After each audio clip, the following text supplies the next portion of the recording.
Finally, game day na nga po, Gilas Pilipinas kontra sa koponan ng Dominican Republic. First game po yan. At may lamang po kung ito sakali ang ating first 5 na lalaban sa Dominican.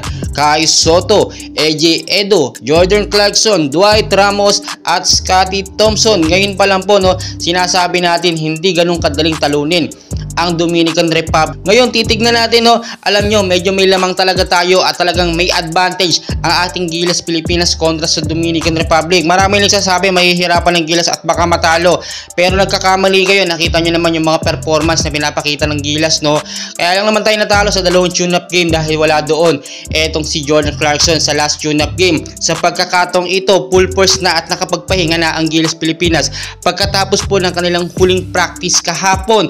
Ngayon po nakita nyo naman kinakailangan manalo ng 2 beses ng Gilas Pilipinas para makamove on sa next round. Dapat manalo sila ngayon sa Dominican Republic at sa next game nila.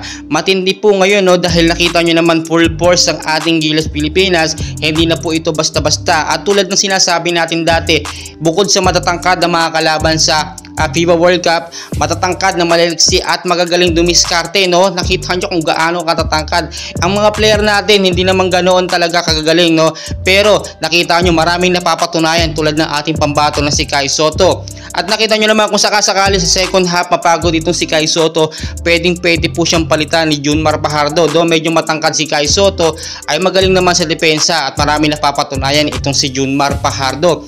Maganda rin ang kondisyon ngayon ni Scotty Thompson, Nakita nyo naman, buti nakahabol siya at nakapasok sa final field dahil yung mga 3 points niya, inaasahan po natin yan. Si JC, walang duda, bubuhatin niya ng Gilas kung sakaling mahirapan tayo sa ating mga kalaban dahil syempre yan ang ating kababayan na pang NBA caliber talaga ang laruan at never and ever tayo pinahiyasa. So suportahan po natin ang Gilas Pilipinas mamayang alas 8 ng gabi. Magla-live po tayo pag nakakuha ng pagkakataon. Please huwag nyo kalimutan mag-like and subscribe para updated tayo sa ating live mamayang alas 8 ng gabi.